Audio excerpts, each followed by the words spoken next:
Mheshimiwa. We highly appreciate you. And now, ladies and gentlemen, it is time that I need us to give a standing ovation as we welcome Mheshimiwa Ndindi Nyoro, who is our chief guest, to move his address.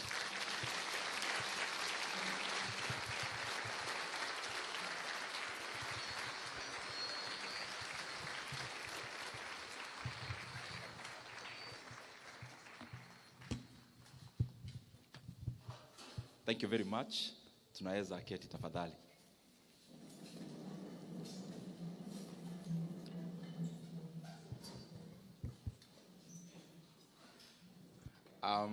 Our senior pastor, Reverend Kimathi, and all the other clergy who are here this morning for CBF. Our main guest, Dr. Wale,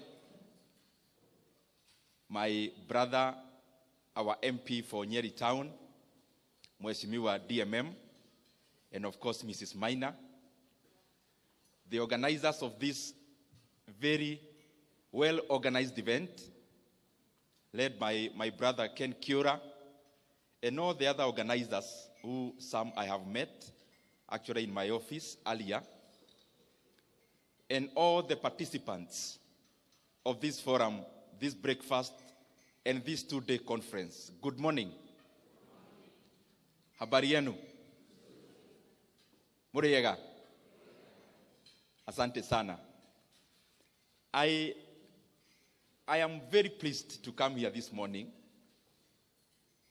and especially as a businessman, more than a politician. Because we are here to share about business, entrepreneurship, creating value. I am sure there are other forums for the other hat that I wear in terms of politics. And I am at home completely because I keep saying that anytime I am reading or interacting in any issue around investments, about business, about entrepreneurship, I feel like I am in holiday. So this morning I have come for holiday here in Nyeri. Because talking about money is not something very bad. It is something good. And I want to laud the church, CITAM, for giving us this opportunity as business people, because it is one of the avenues God can bless many of us as Christians. And you know, many of us from Mashinani who were brought up in the village, in a Spartan life, conservative life, I'm an Anglican. To some extent, we may think that talking about money is going off. But I'm glad that every now and then we keep being reminded that even when you read about the Old Testament, God could bless his people even with great wealth, and it is recorded. And therefore, business is one of the ways that God can choose to bless us, and that is our domain this morning. But you allow me, because I am also a representative of the people of Kiharu and Kenya in terms of Parliament, National Assembly. I can hear there are some people from Kiharu here. Asante sana. It is important. I mentioned just in 2 minutes because it is important. In Kiharu, I am glad to be an MP there, and I'm sure, and I am glad even Honorable DMM has been there. Kiora has been there. And I talk about this because when any part of Kenya develops, then Kenya is developing. When any part of Kenya decelerates, then also Kenya is going backwards. So in Kiharu, through NGCDF of Kiharu, it's a very large constituency. Actually, in terms of landmass, it could be only second from Kieni. We have around 112 public primary schools. 112 public primary schools. And I want to assure you, some of you who follow us on social media, the way they are, all our public primary schools, they are well done, well built, where we needed to build new structures. where there are old structures, all our classrooms are tiled as a representation of all the other work done. When I say tiling, it's representing all the other overhaul of the work. Also, we have started like 7 new day schools from scratch. But lastly, the program that I'm very proud about is a program we run touching learners in day secondary schools, which we have around 65, including the ones we've started. And we have around 12,500 learners in those day schools in Kiharu. In Kiharu, what we've done is to do what is called backward aggregation. So we have consolidated the amount of budgets our day schools run, and then we try to work out a modality of lessening the burden for learners. So this is the outcome. The outcome is that of all the learners in our day secondary schools in Kiharu, we subsidize the education through CDF and other mechanisms, and learners in Kiharu only pay 1,000 shillings per term in any day secondary school.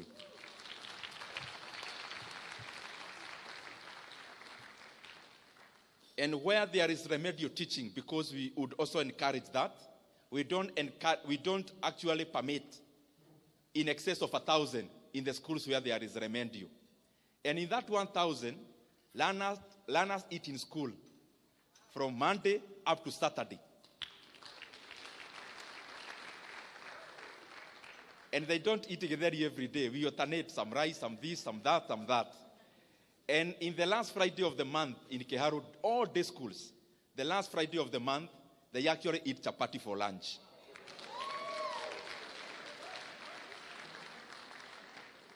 Including last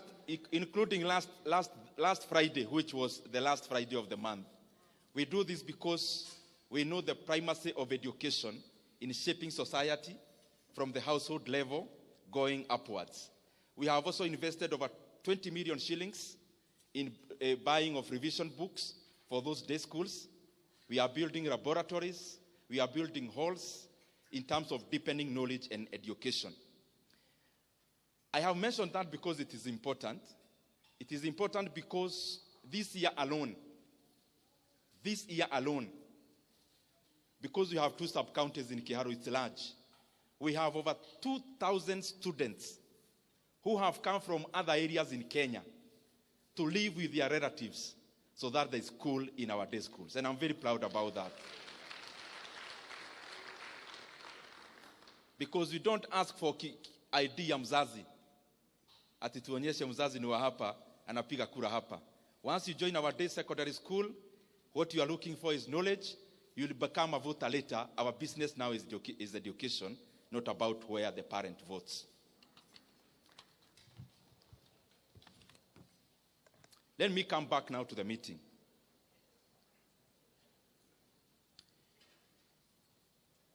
I'll try to compress so that I actually take less time than I was allocated, so that we can have a time where we can interact with all, even the chief guest.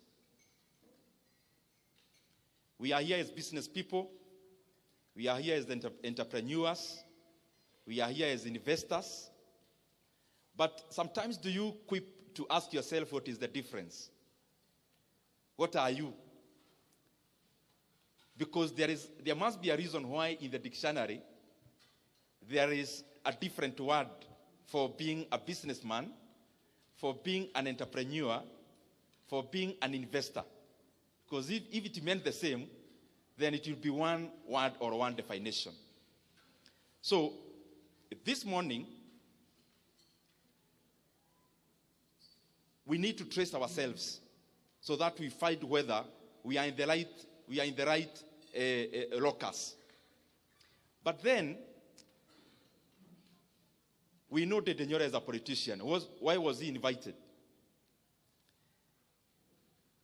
In brief, I actually started business earlier than politics.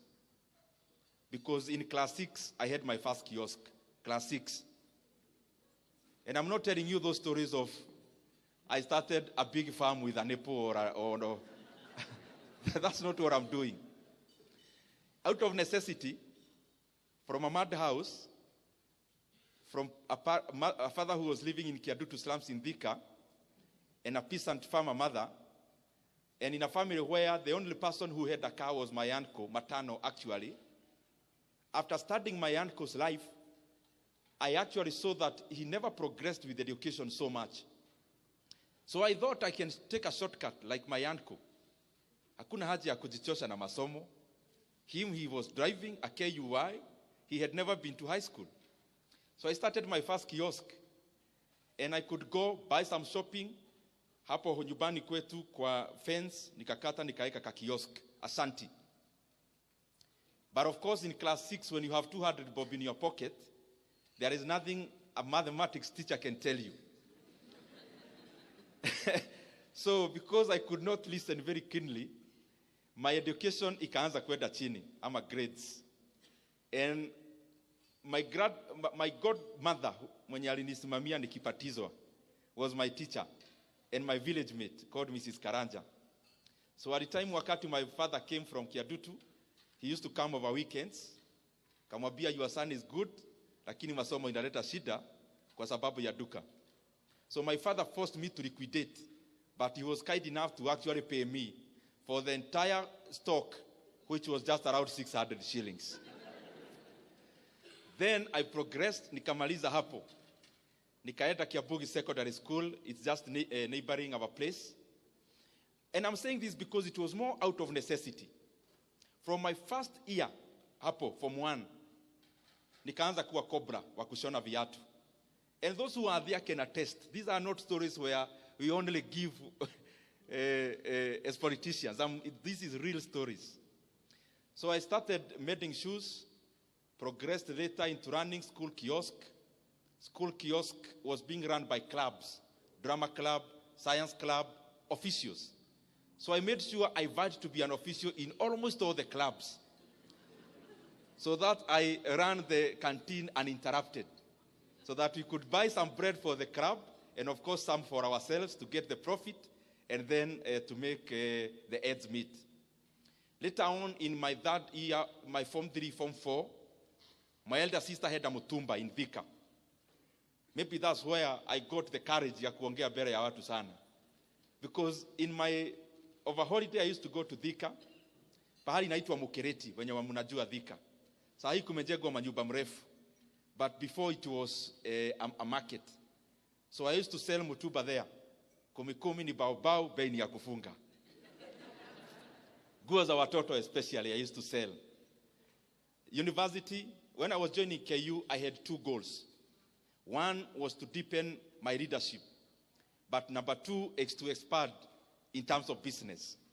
So when I joined KU, my first year, first help, I paid for my school fees for the whole year for KU.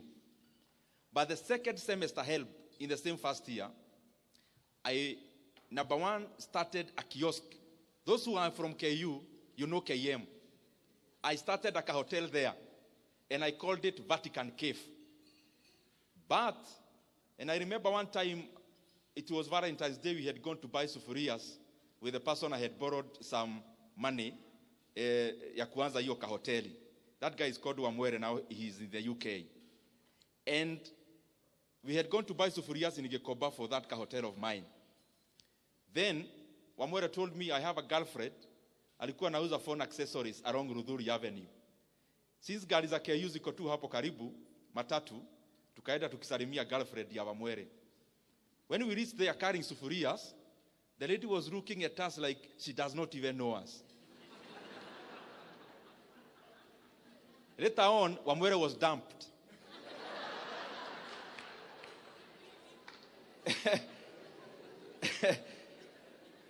This was the main reason.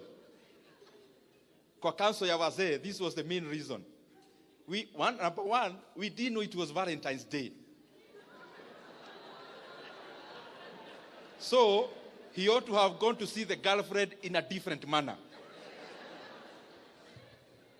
But number 2, Wamwere had already told the girlfriend that he's doing a degree KU. ya teaching na some economics uko katikati. So the lady was wondering,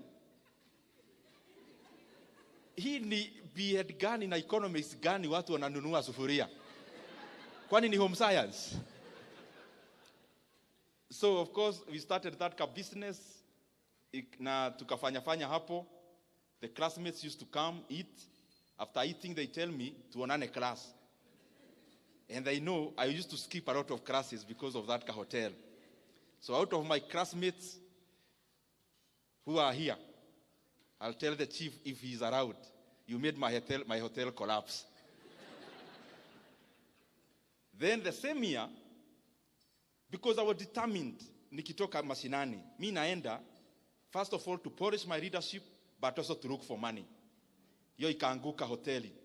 The same semester, I decided to vie as a student leader in my first year, as Congress person in the School of Humanities in KU then. So I vied, lost by 4 votes. Then, I was wondering, I think nitaacha hii kiberebere. Because hoteli imeanguka, ndio hii politics ya hapo shule ni kama nimeanguka pia.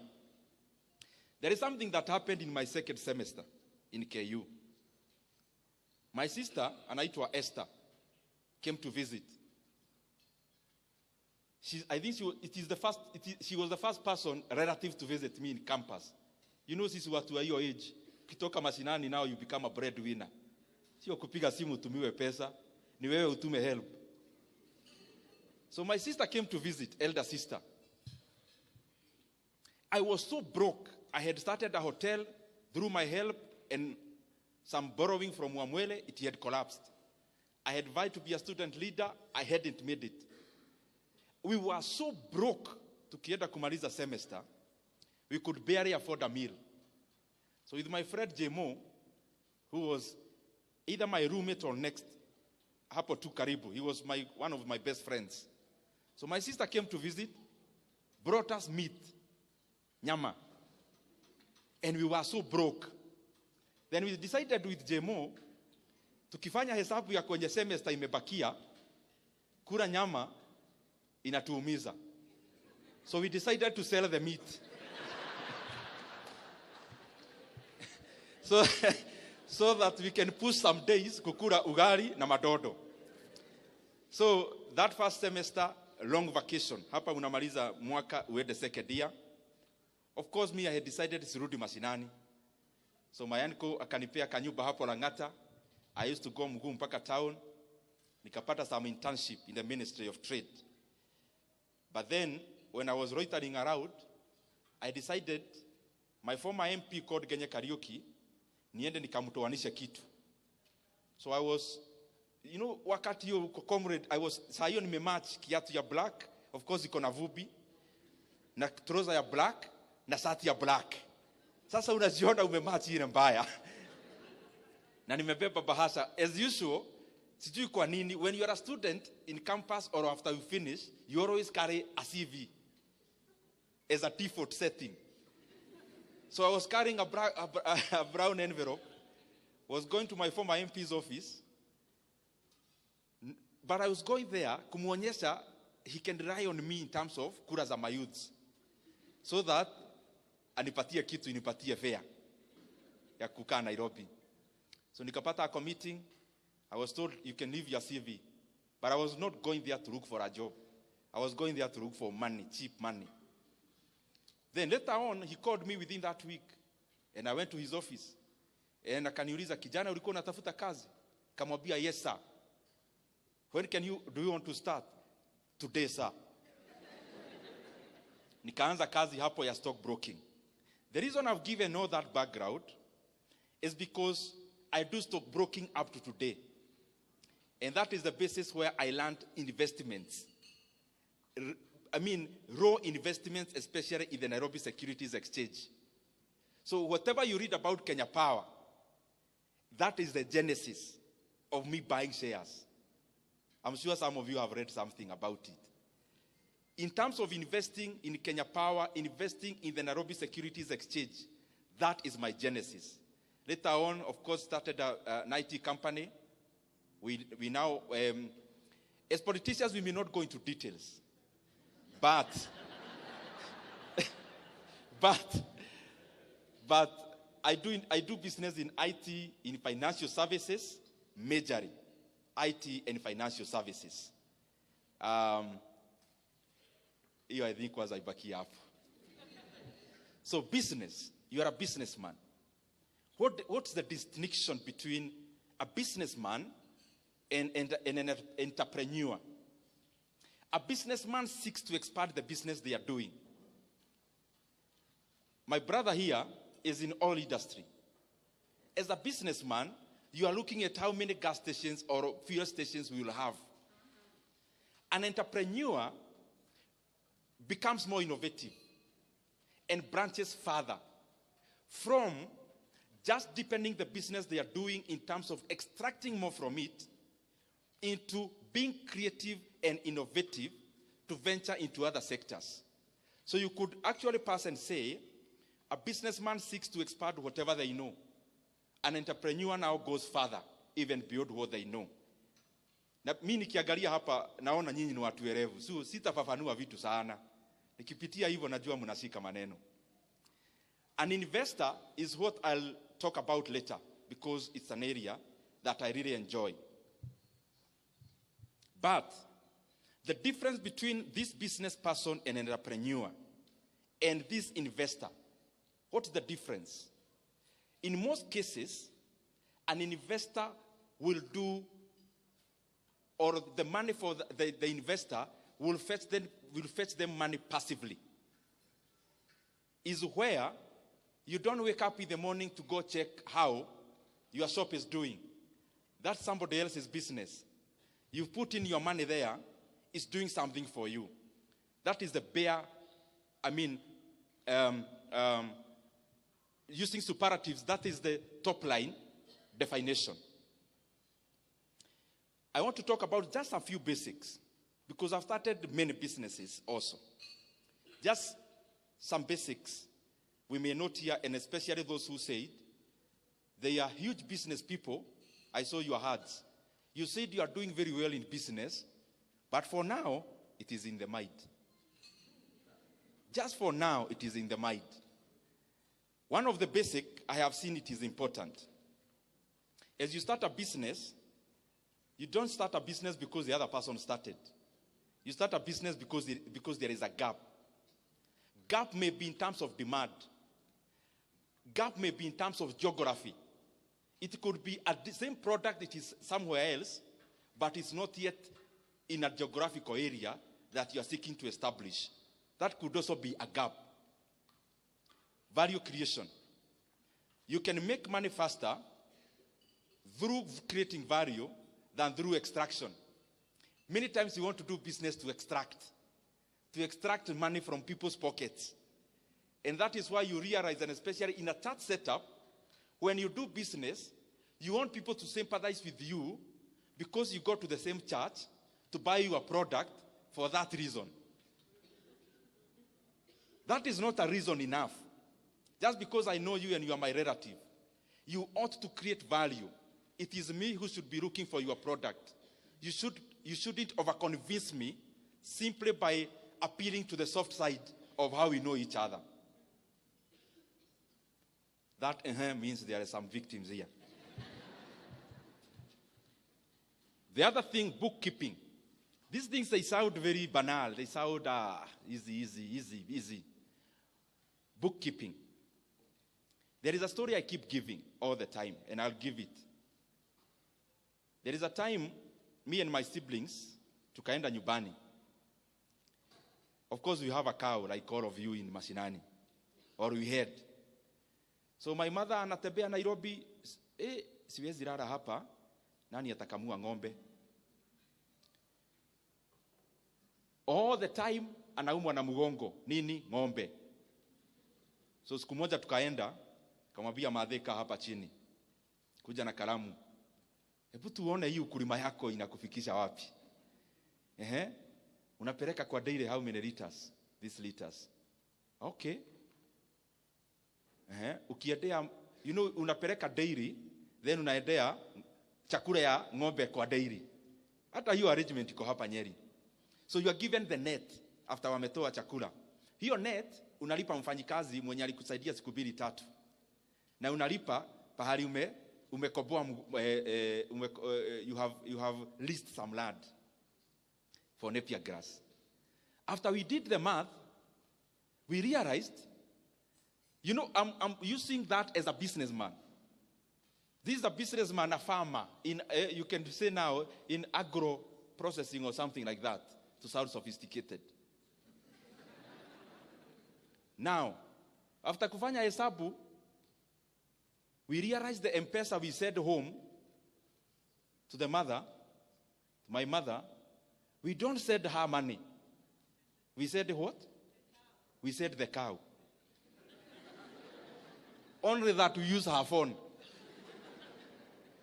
Because after doing that math, it taught me one thing that we all do, especially owners of small businesses. We never track our progress. So we never know whether we are mark timing or we are making progress. And the best way to do that is to use data. Data could be in terms of number of customers served, in terms of bottom line. Me, I like looking at bottom line. After all is said and done, it is not if you are a person doing oil, your business is not to fuel other people's cars. Your business is to make money. In economics class, we say, it is not out of the benevolence of the baker that we enjoy our daily bread.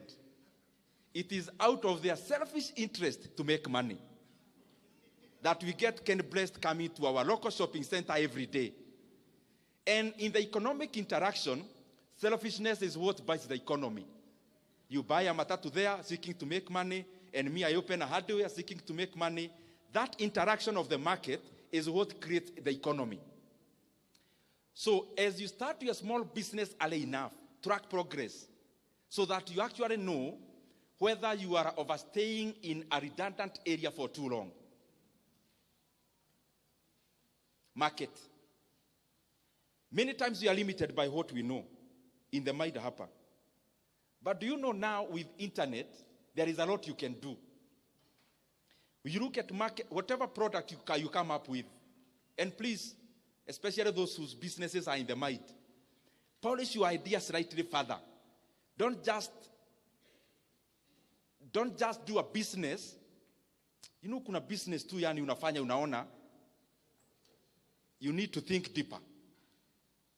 Especially those who have not yet risked or staked their money. Use more time to think than start.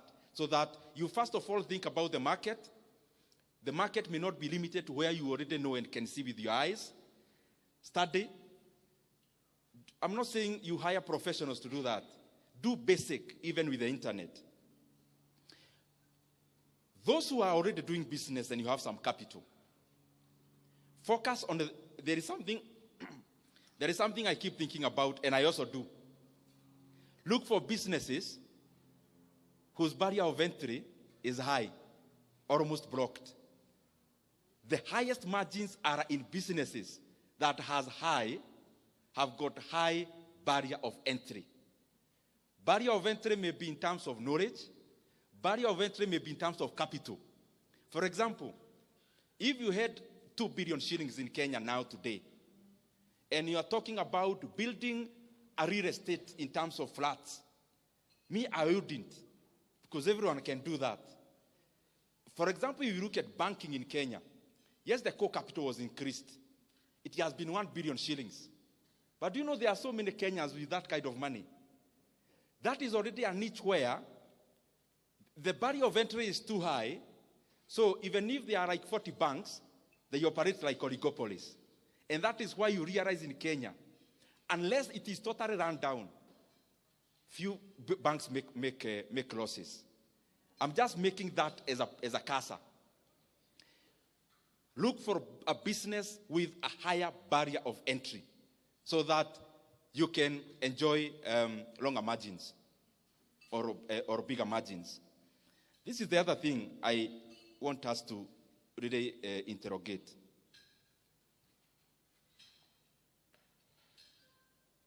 In my village, just like yours, my former teacher retires. The first thing they do is to buy a matatu. or hapo kwa shopping center yetu anajenga hapo. Pesa ya retire. Karibu wote. What am I trying to say? Those businesses are good. They are good because they facilitate movement and they facilitate trading. But probably even my brother and sister in the same industry, there is much more they can do around there. What am I trying to say? Kenya is also a broad country. Yani kama huna we measure your success by how many plots you have. Maybe we'll talk about that later. Nikienda kumaliza. By the way, I'm almost finishing. Now, allow me now these minutes because I can see here, next time, this one here, this is the lead sponsor. We would want in the next few years to come, the owner of this lead sponsor will be from this hall.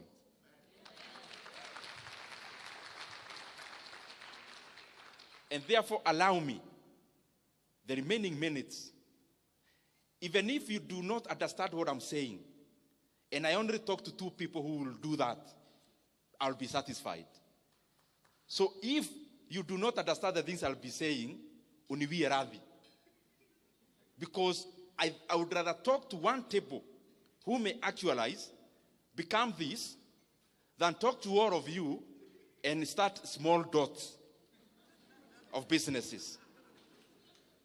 And because we have brain and capacity to all be here, let in the next few years, there'll actually be an auction in this hall, all of us bidding to be this.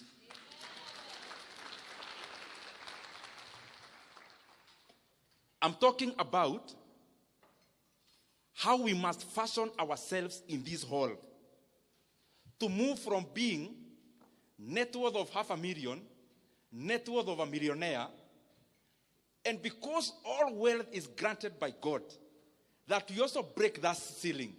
Those figures we hear of billionaires, we also aim. And number 1, moving from that comfort, I'm trying that we move from that comfort of being a dealer for Oilibia or for Total, to being the Total yourself. That's what I'm trying to say. From being a dealer of Safaricom to being a competitor. That's the kind of thing I'm trying to talk about. Mumeanza kuenda chini mnauliza sasa huyu mtu ni vitu gani hizo? When you want to move to that level, you do not own 100% of your business. There is no billionaire in the entire world who owns 100% of the business they are associated with. None.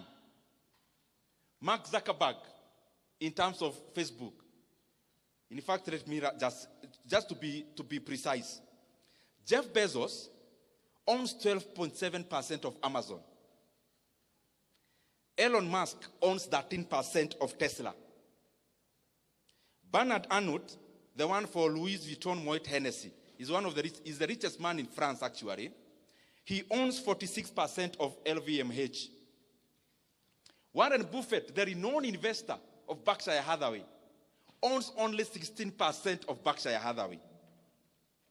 Larry Ellison, the one for Oracle, owns 35% of Oracle. Bill Gates, as I talk to you now, all of you know Microsoft is owned by Bill Gates. He owns less than 1% of Microsoft. Coming to Kenya, when you ask somebody who owns Cooperative Bank, they tell you Muriuki, the CEO. He is actually from here, Nyeri. He owns less than 5% of Cooperative Bank. But what is 5% of Cooperative Bank? A bank with a market cap of around 20 billion Kenya shillings. 5% means he's going to over 6 billion Kenya shillings. 5%. Now, you with your 100% of your business, how much is it worth?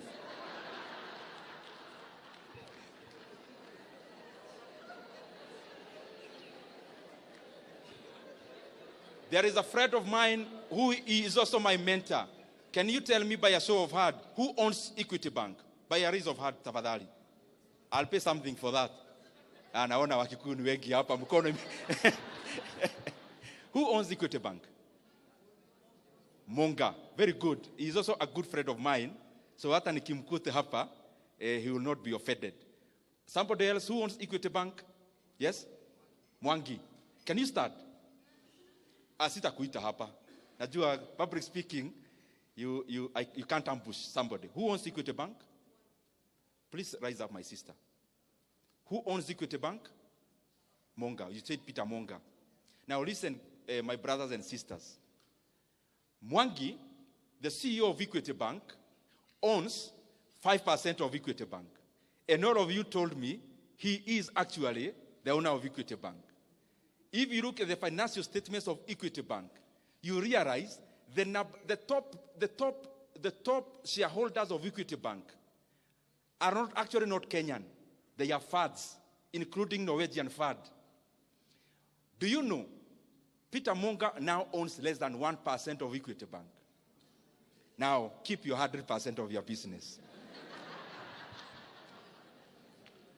In business, and niliacha kuongea sasa mtu wa kuanza kiosk. Tumesema Mungu anatubariki to start chains. Is that so? Don't seek to own a fish pond. Seek to own just a slice of the ocean resources. Because the fish pond utaweka net, utasweep all your resources in there, and you have to give it months. Dive into the ocean. You have just given a slice, but that slice is worth much more than having many fish ponds. And how do you do that? You have a business here. Mambo yote hata nimesema ya bookkeeping is combined. You have a business. You've started, let's say, of making yogurt, making organic soap, of making whatever you may think about. Now you are already progressing. There is so much market, but you can't satisfy. Now, out of your bookkeeping, you realize your business is now worth 10 million shillings. But do you know what? You are already feeling very wealthy. And you cannot release. Hii kitu nimeanza na jasho sana. Mimi siwezi leta mtu wa kunisubua. A different person, what do they do? You look for an investor and bring you 5 million shillings into that business. It's not going to your pocket. But you give them 10% of that business.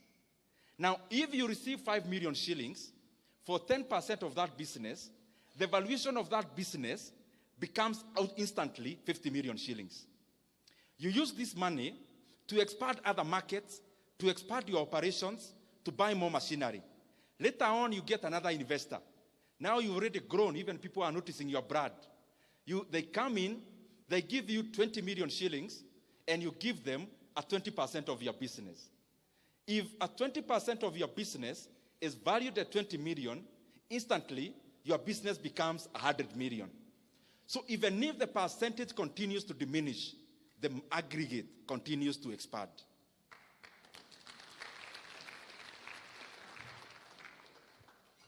Now, umepata kazi juzi, bank. You are now doing business very well as a contractor or anything else. Your first money, what do? Buy a plot. Then after buying a plot, build flats. Guys, my brothers and sisters, big companies like the one I quoted, including Equity Bank, including their own headquarters, is leased. They don't own. So you want to tell me, in your mind you have more CFAs, you have more actuaries, you have more financial advisors than Equity Bank?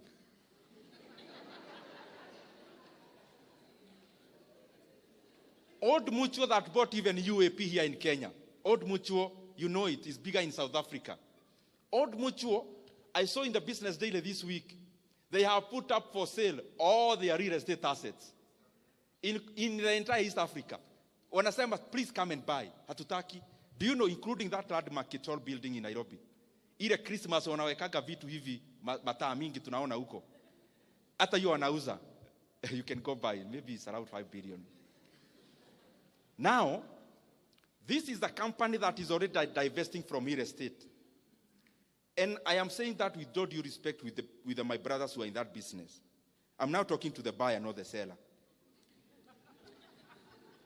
Other than the house that you live in, and other than the farm that you need, what is this plot you have in Kitegera, and the other one in Kamuru, and the other one in Kigajo, and the other one in Narumoro? Ni ya nini, ni ya kufanya nini?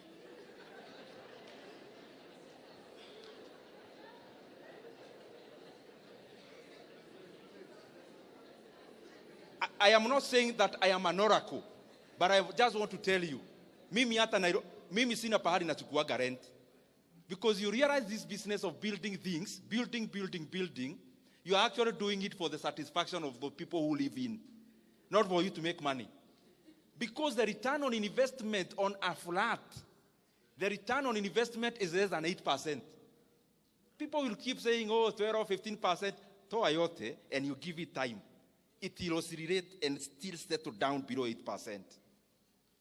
That is the math even Equity Bank does. Badala ya kuown building, ati tunasema Equity HQ at all building or the 5 billion, mwaki anaorder, 5 billion ata nikiled micro loans. They'll give me an ROE of double digit, maybe 15%. Why can't I lend you the 5 billion mukiwa wegi? By end of the year, munilipe interest, let's say 18% of 5 billion is how much? 900 million.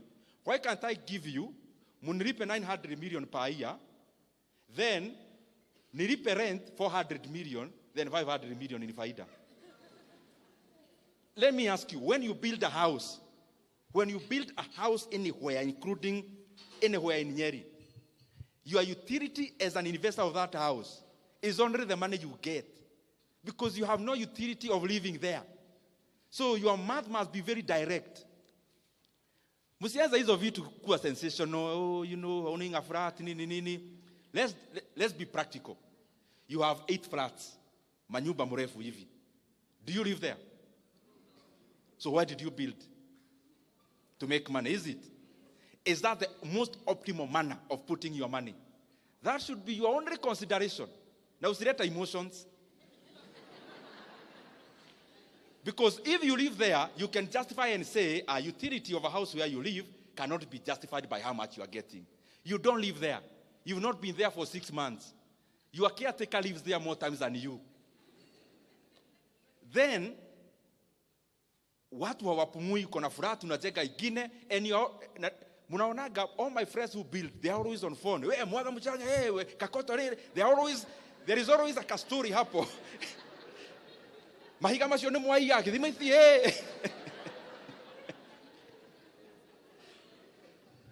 Even if you want to own that flat, why can't you invest where you are getting double digit? After getting that double digit, wait for your brother angangane na simiti kuibiwa, angangane na nini.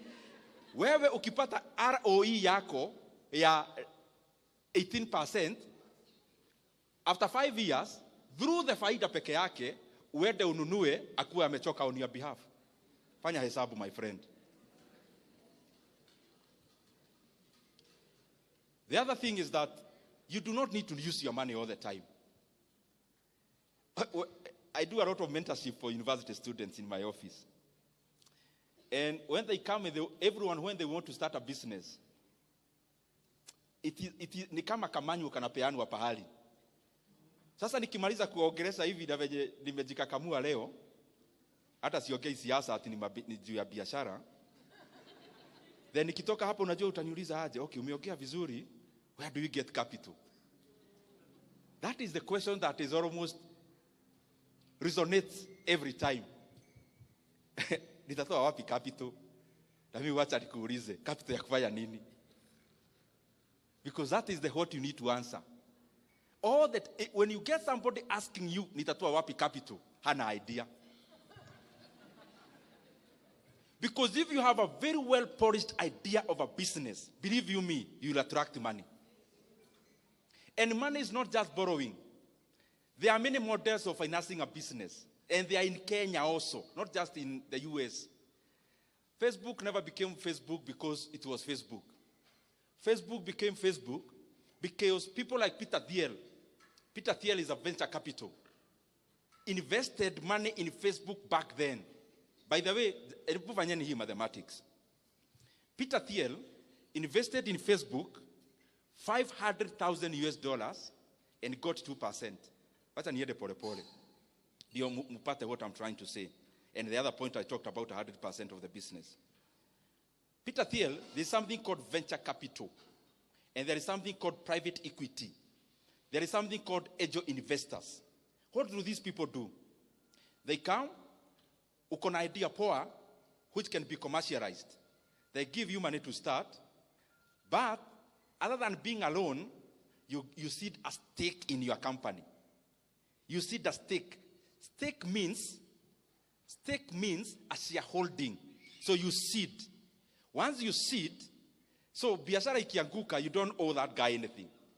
But if the business does well, they are part of that business. So Peter Thiel invested $500,000, got 2%. Just a few years later, Facebook got listed.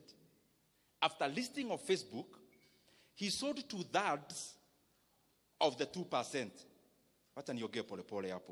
This is a point I want you to understand. He had 2%. He had bought all of it, like I told the Kenya, 500,000. Hata tuseme ni ya Kenya. 500,000. A few years later, Facebook got listed. He sold 2/3 of the 2%. At how much?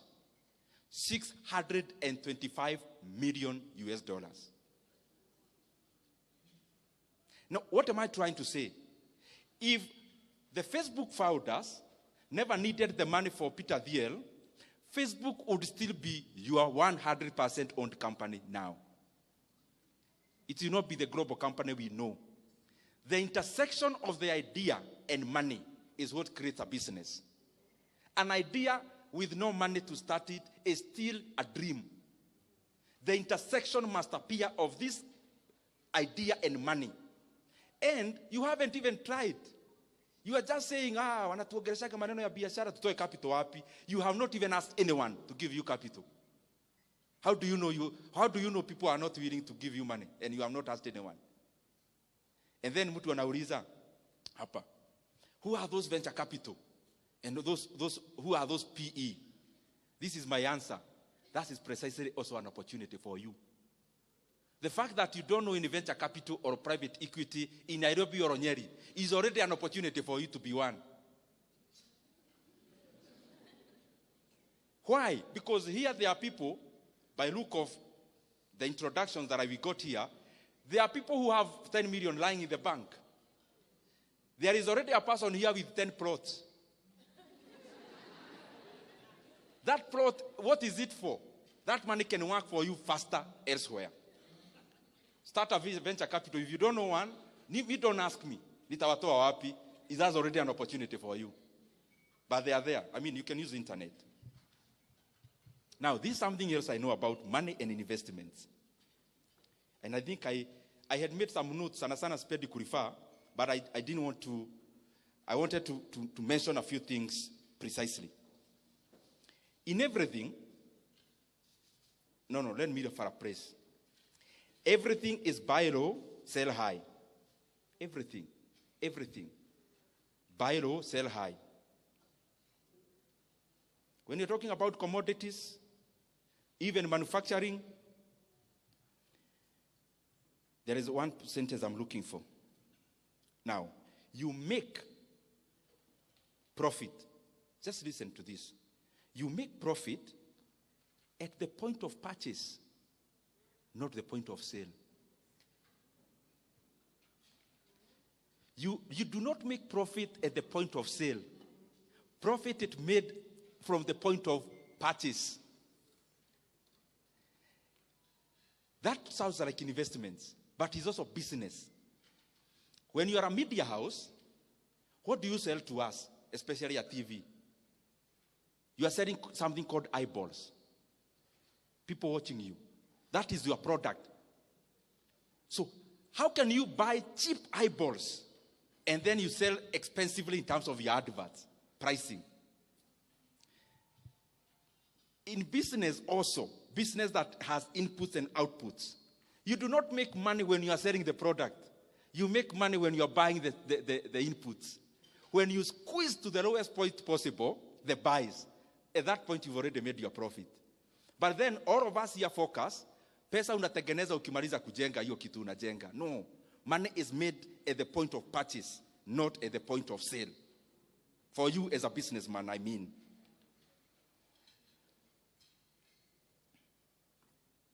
Then, I hope by now we already know, kuweka pesa kwa bank, hizo vitu zote, they are not for people in this hall. By now we already know that. Kiora, if I found you with 5 million shillings in your bank account, I'll tell your wife.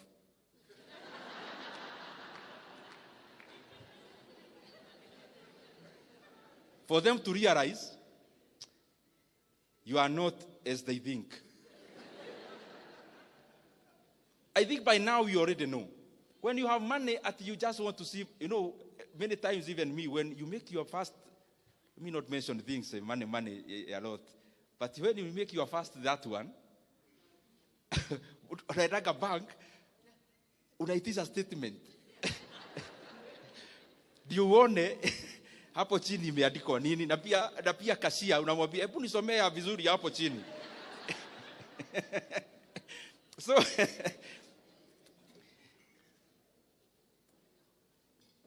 I said narukaruka tu, nyinyi ni watu werevu mnashika maneno. All the people I know, by the way including myself somehow, a lot of money is made during crisis. Warren Buffett, the one for Berkshire Hathaway, ni mzee, me I'm thinking as a businessman you already know Warren Buffett. If you don't, itagogo baadaye. Warren Buffett saa zingine anakaanga na cash money, not for the reason that I gave for Kiora, but for this other point. Just waiting for the right time. Just waiting for the right time. So anakaanga na pesa. Like now if you Google, Berkshire Hathaway holdings in cash, crazy amounts of money. Crazy. In hundreds of billions of dollars. What does he do? He has studied the markets. He has studied the economies very well. Like in the year 2002-08 financial crisis, his work was to deploy cash. Why are you deploying cash?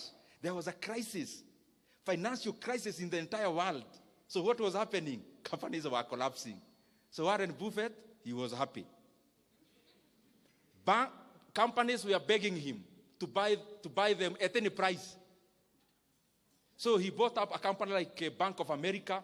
They merged with another one which was called Merrill Lynch, became BOA Merrill Lynch, bought them for nothing. Another one. So, and he keeps saying, and this is a point you need also when you are investing, when everyone is very greedy, be fearful. And when everyone is very fearful, be greedy. Because we operate in hard mentality as human beings. For example, now, I'll mention something about the NSC, Nairobi Securities Exchange. There was a time I was buying some shares there. Guys were ordering, even my friends, I could tell them, buy. Nunua hii share. Wanashindwa hii mtu. By then, stock market was dampened. Not just in Kenya, globally. By that time, even last year, the entire globe was a rate market. People were chasing after the highest rate, fixed income. So, very few people were paying attention to equities. Equities are shares. I'm just trying to say, when others are fearful, be greedy. When you see everyone is buying a treasury board, fixed income assets, because they are giving very high rates, economies are cyclical all the time. You wait where you need to wait. Wait by buying what they are not buying. And then when the reverse also happens. What am I also trying to say there? You think honestly. Because you are saying we are moving from M to B. M meaning? And B? Yeah. The vile sitaki kuongea such things.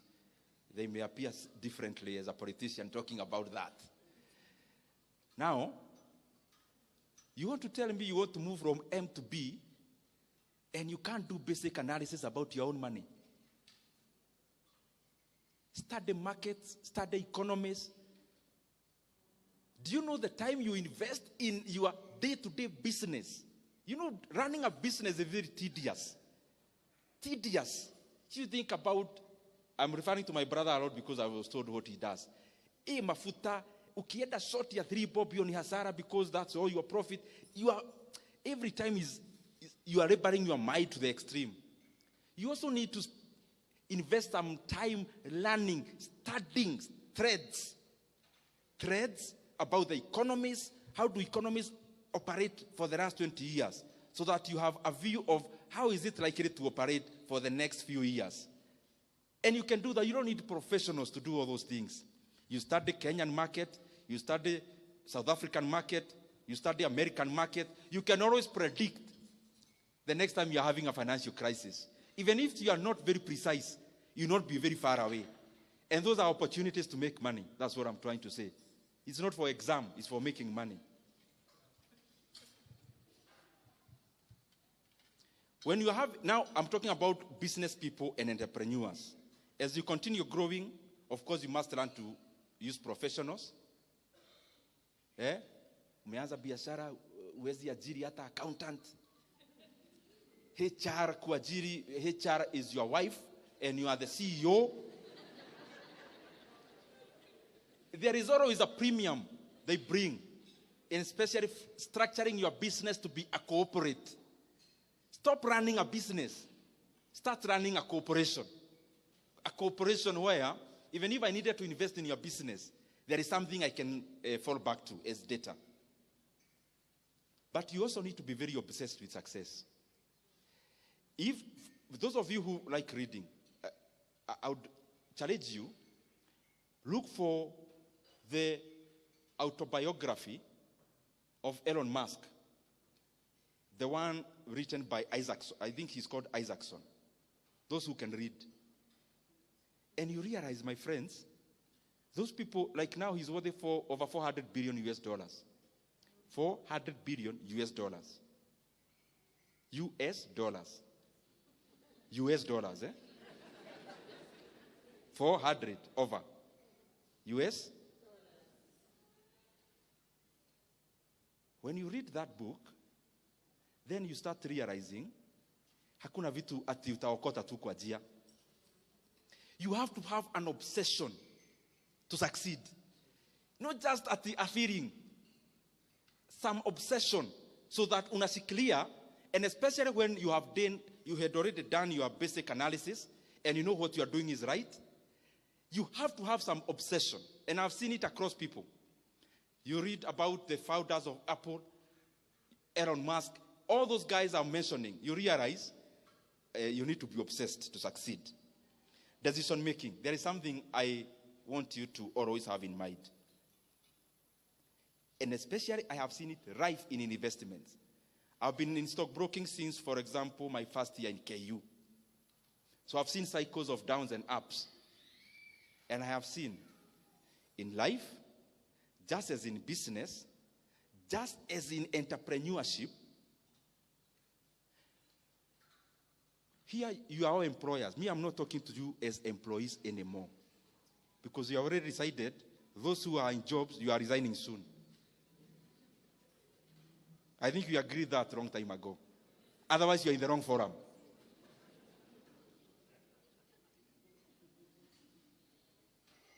You need to make, maybe a decade is 10 years. You need to make like only 4 strategic decisions in those 10 years. Instead of tiring yourself on a day-to-day decision making. When you are making a strategic decision, never afford to make a stupid decision. Use a lot of data. Use a lot of analysis. You don't need to do that every day. For example, in 10 years, you make 4 strategic decisions, you are good to go. But we tie ourselves and our mind making micro decisions that we have no time to think about making strategic big decisions. And those big decisions are what matters. Investors like the ones I mentioned, including Kenya, the decision, for example, Equity did in 2007. A company called Nyoro'S Capital came, a private equity fund. They got 24.5% of Equity Bank. That strategic decision they made was more important than how the branch operates every day. Strategic decisions. A strategic decision of KCB Bank to go to DRC and buy a bank there instead of starting one from scratch. That needed a lot of decision making that is weighty, deep. That strategic decision making is more important than day-to-day running of KCB Bank. The strategic decision, let's say, of Brookside selling a stake to Danone, a French company, that decision making maybe is more important than the amount of milk they were processing every day, at that time. You need to make strategic decisions, but not in haste. Because once you make the right one correctly, then you can reap from it for a very long time. And of course, learn as much as possible. Very lastly, those who, I was at some place two days ago, and I made a confession which I want to make also now. Despite all the things I have said here, I have already told you, as a businessman, I mean, let's not cheat ourselves that we are here to do this, to create value. You are here to make money. So I'm talking in that length.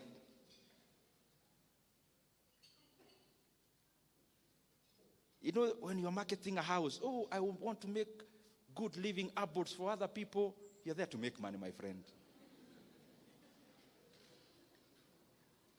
Out of that, me personally, I have made much more money passively than I have made money actively.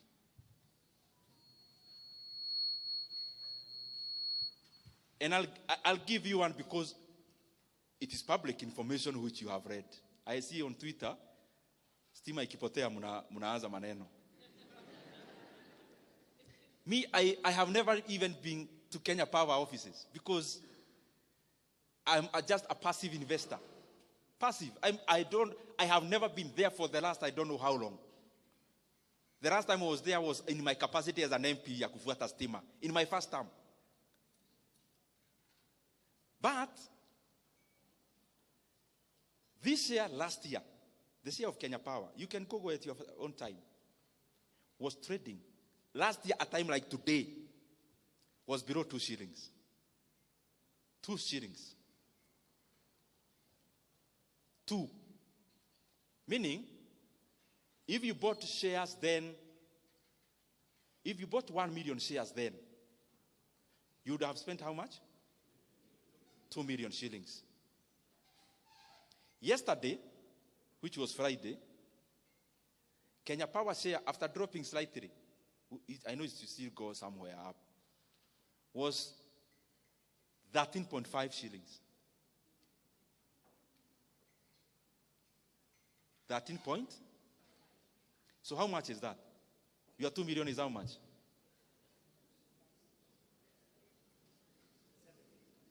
At the same, your 2 million shares. We say, oh yes, you are right. Your 2 million is? No, it can't be 7.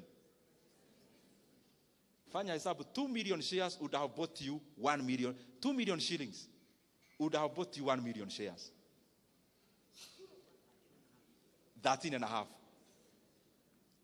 You know some, najua nikisema hii, mnafikiria ni pahali it's real. Si vitu tunasomanga kama hizo nimewaambia za Warren Buffett. This is real. Kenyari shares 3 months ago. Let me even use December. Kenyari shares in December was 1.06. Yesterday, let me say the high. Average for last week. Not too much. 3.5 shillings. I want you to do the percentage. Percentage.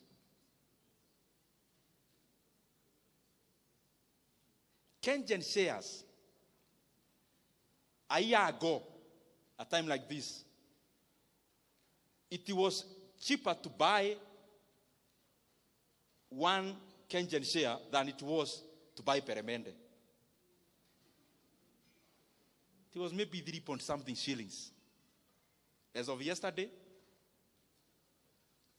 9.7. It doesn't happen all the time. I'm not telling you at the Monday you go buy those shares. No. I am saying this. Some time back, I sat down, downloaded the financial accounts of Kenya Power, read, and I realized, ni mimi tu najua hii mambo ama ni nini. Because I saw a gold mine. I am going back to what I told you. You will never move from M to B at the level. You have to also spend some time. I mean, if, for example, working for a whole year, for a whole month, in that institution, you earn 100,000 or 50,000 per month. If you earn 50,000 to work for a whole month, then it means to move from that M to B. It also calls you to also engage your mind into running and data analysis. It's not so complex anyway. So I started and I saw a company had over 150 billion in sales. That is revenue. Assets were like 320 billion that time. The valuation of that company was just 3 billion in the market. Then I decided I am not consulting anyone. I am buying vile tunasemanga hapa kwetu takeri. Yeah. Yani hutaki kufikiria mimi hapa nimeona iko kitu na sitaki kujua mimi nanunua. Last year I scrutinized Kenyari books. I realized the company is valued by that time, was valued by the market at only at 6 billion shillings.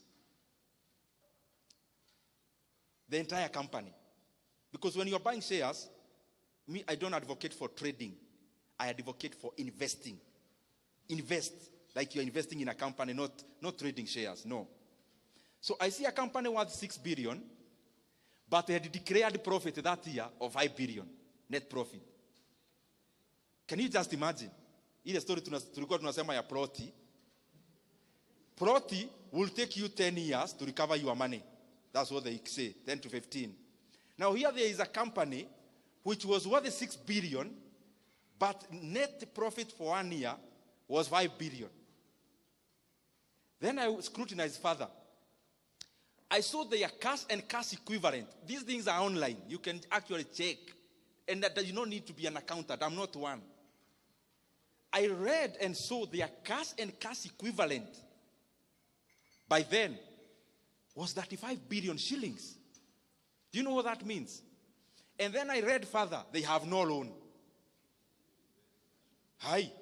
Then it meant to me, I can buy this company at 6 billion. If it becomes mine, the cash and cash equivalent alone, I get the 6 billion and pay the people who gave me. The whole money, the 30 billion remains free money. Anniversary Towers, which is owned by them, becomes my building. Maybe I'll have the top 3 floors as my office. Reinsurance Plaza becomes my building. And then I started there in 83 markets. I never needed anyone to tell me anything. I saw an opportunity there. So what am I trying to tell you? There are many opportunities you can make money passively. They don't happen all the time. That's why I talked about study how the markets move, how the economies move, so that you know when to jump. For example, in Kenya, we have had a bullish market. Shares in Aeda Jew. But they don't go up like this. They go EV. So it's your work now. Go check the companies of your interest. Study. You'll see a lot of opportunities. Let me use 2 brands you know. KCB Bank, for example. KCB Bank is valued by the market at around 170 billion shillings. The valuation of the entire KCB. Last year, they made a profit of 60 billion. So if you bought KCB at your bank, it will take you 2.5 years to recover all your money using only net profits.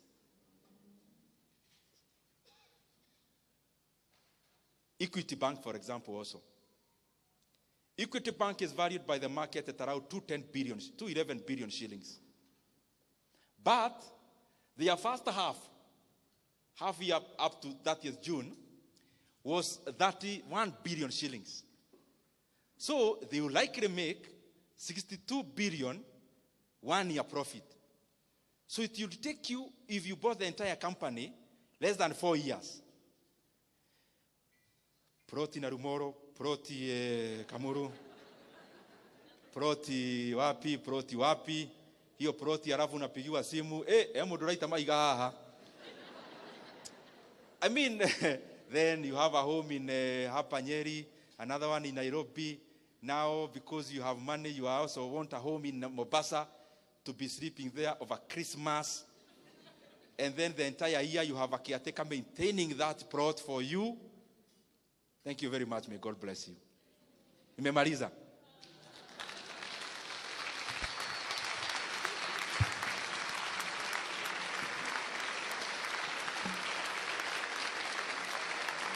Asante sana.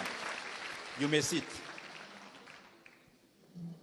I know we are in a church forum, and therefore we can't talk politics. I just want to say one thing that is attached to the things I was saying, because I am an economist and I am grateful for that. There is one thing that is troubling my mind as a Kenyan on the economic front. And it's something, I am not saying it to accuse anyone. I'm saying it because it is important. If you read the central bank data, it shows that the Kenyan economy, we have now borrowed. Our national debt is now over 12.1 trillion Kenya shillings. For the last 3 years, our country has borrowed in excess of 3.5 trillion Kenya shillings. So I would want to request all of us as the leadership, and especially those who have the opportunity to make decisions in the executive. Let us serve our country with dedication. And let us not seek to give good narratives out there when the Kenyan economy is actually being teared down or torn down. We have borrowed over 3.5 trillion Kenya shillings in 3 years. President Kibaki borrowed 1.2 trillion in the entire 10 years he was president. And therefore we have borrowed 3 times in 3 years. We have borrowed 3 times what Kibaki borrowed in 10 years. That's the money Kenya has borrowed in the last 3 years alone. 3 times what Kibaki borrowed in 10 years. And in that money, I have not included other debts that Kenya has now become clever to borrow in the name of something called securitization. I have not mentioned even that. It therefore means the economy of Kenya is borrowing 100 billion every month. And every single day, when the lights go off, every day, every single day, Kenya is borrowing 3.4 billion every day. That we are borrowing in a minute. You can do the calculations and see. In an hour, maybe we are borrowing around 137 every 1 hour. I'm saying this because we are now headed to the elections. And what governments do, they focus more on re-election, and we forget that we have a country to lead after the elections. And that means is that every time we are nearing elections, we start having something called fiscal expansion. Because maybe there is nothing much to be seen for the past year, then in basically 1 year, we want everything to be seen. And therefore, what do? We become reckless in borrowing. Kenya is there now. That now our debt is 12 trillion Kenya shillings. I want to request that we do not have to put our country in that kind of pedestal in terms of borrowing. Kenya has always had development for the many years, but we never had to borrow that much. President Kibaki did a lot of development. He borrowed only 1.2 trillion for 10 years. Where is the 1.2 trillion we are borrowing every year going? To make the matter worse, anything you see with your mouth, with your eyes, sorry for that. Maybe the mouth is what is also being used somewhere. So I shouldn't say sorry. Let me paraphrase that. Everything you see with your eyes happening in Kenya now, in terms of development, what you can see, for example, the expansion of this Keno-Marua Road, is not even part of the 12 trillion borrowed. Is another loan on the side called fuel levy securitization. Everything else you see in Kenya in terms of development, like even the Talanta Stadium, is also not part of the 12 trillion debt. That is another debt, securitization of the sports fund, where we borrowed 46 billion and we'll be paying 100 billion in interest rate alone after 15 years. Even the expansion of Nairobi-Nakuru Road is also not part of the 12 trillion we have borrowed. That is NSSF money being used as a PPP to build that road. I request those who are in government, you have already borrowed 1.2 trillion every year. And even what we can see with our eyes is actually not part of that borrowing. Please, kueni na huruma ya nchi ya Kenya. Even as we preside over the affairs of our country, let us be, tujue kwa akili zetu ya kwamba there is Kenya after elections. Let us not run our country in terms of overheating it. We must avoid to become like Sri Lanka. We must avoid to become like Ghana. We must avoid to become like Ethiopia. We must avoid to become like Zambia in the recent years. Because Kenya is a strong country with internal resources. This issue of profligate borrowing must come to an end if we really care about this country. Asanteni sana, Mungu awabariki.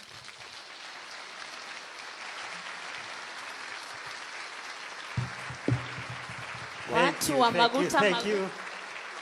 Let's give another round of applause to our chief guest. Asante sana.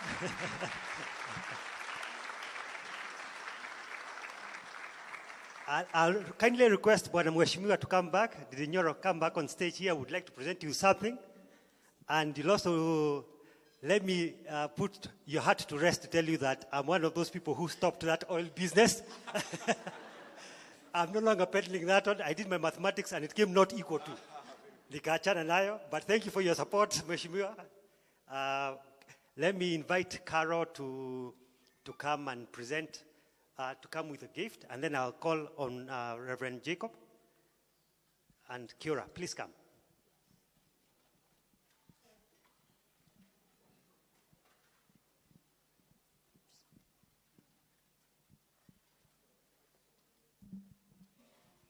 Thank you very much, Mheshimiwa, even for staying completely away from politics. Now, that was...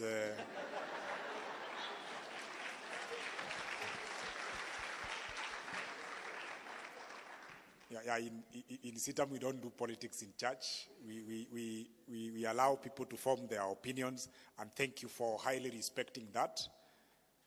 Kumbe ulikuwa utufunze na ututukane. You know, sometimes when you are told the truth, it ouches you, and there is that ouching moment. Thank you so much. That was mind-opening, and that was great. They should have come up with a bigger word than great, but because they didn't, let me just say that was not great, it was greater than great. Thank you. Thank you so much, even for choosing to share your wisdom with us.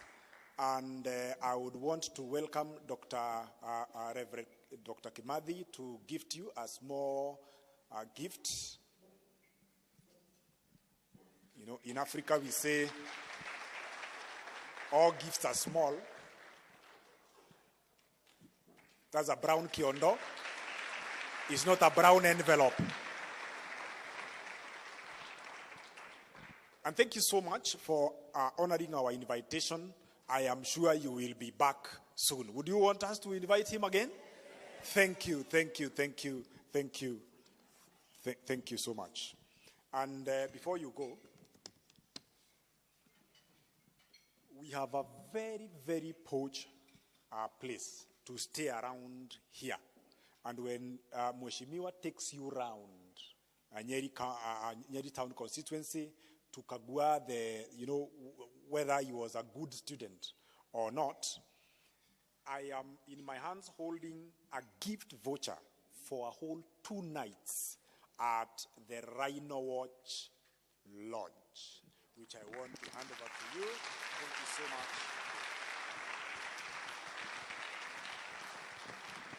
So, when the fumes of Nairobi become too intense, please feel free to come and get a seat from here.